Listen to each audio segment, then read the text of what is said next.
இப்போது இவ்வளோ நடந்துமே நான் சின்ன வயசாக இருக்கும் பொழுது நான் பார்த்தது வந்து, நான் சொல்கிறது 90ஸ்ல ஆற்றுல நம்ம சொந்தக்கார ஆற்றுல எல்லார் ஆற்றுலையும் சுமங்கலி பிரார்த்தனைலாம் பண்ணுவா இல்லையா? அப்போல்லாம் நான் பார்த்துருக்கேன். அதுக்கு என்னென்ன பண்ணணுங்கிற சாஸ்திர சம்பிரதாயம் சொல்கிறதுக்கு எங்கள் ஜெயமா வேணும். அதே மாதிரி காய்கறி நறுக்கி கொடுத்து சமையல் அதுக்கு என்ன பண்ணணும், அதுக்கு துணையாக நின்று எல்லாம் பண்ணி, நான் காய்கறி நறுக்கி அத்தை பண்ணி இத்தை பண்ணி எல்லாம் பண்ணி கொடுக்கறதுக்கு கிராமத்துலேருந்து ஜெயமா நாளே வந்துடணும். புடவை எடுத்து வைக்கிறது, அந்த நலங்குக்கு என்ன வாங்கி வைக்கணும், இதுக்கு என்ன பண்ணணும், அதுக்கு என்ன பண்ணணும் சாஸ்திரோத்தமாக சொல்கிறதுக்கு ஜெயமா இருக்கணும். ஆனால் சுமங்கலி பிரார்த்தனை பண்ணும் பொழுது எல்லாரையும் வாசல்லேருந்து வரவேற்க கூப்பிட போவா இல்லையா? அப்போ எங்கள் பாட்டி மாத்திரம் பின்னாடி போய் கொல்லை பக்கம் உட்காந்துருவா. கார்த்தாலேருந்து ஒன்றுமே சாப்பிட்ருக்க மாட்டாவோ, எல்லா வேலையும் இழுத்து போட்டுன்னு பண்ணியிருப்பா.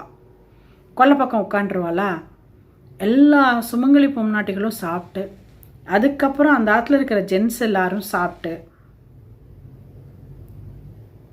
எல்லாத்தையும் ஒழிச்சு போடும்போது, ஜெயமா அம்மா நீ வா சாப்பாடு போடுறேன் அப்படின்பா. எனக்கு அது வந்து சொல்ல முடியாத வழியாக இருக்கும். நான் என்னோடய 21வது வயசில் மங்கையர் மலரில் எழுதினேன். எனக்கு இப்போ சொல்லும்போதே கண்ணு கலங்கிறது.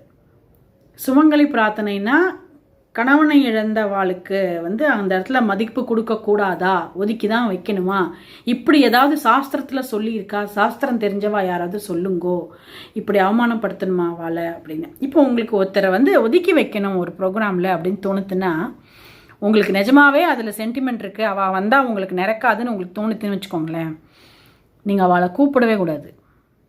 அது தப்பு, அந்த எண்ணம் தப்பு. ஆனால் அவளை கூப்பிடவே கூடாது.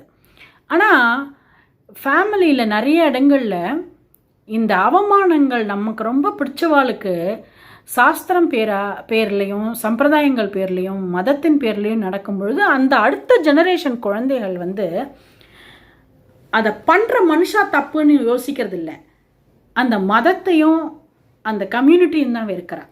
ஏன்னா எனக்கு அந்த பீரியடில் அப்படி தான் இருந்தது. நான் வந்து என்னோடய தமிழ் ஆசிரியர்களுடைய செல்ல பொண்ணு.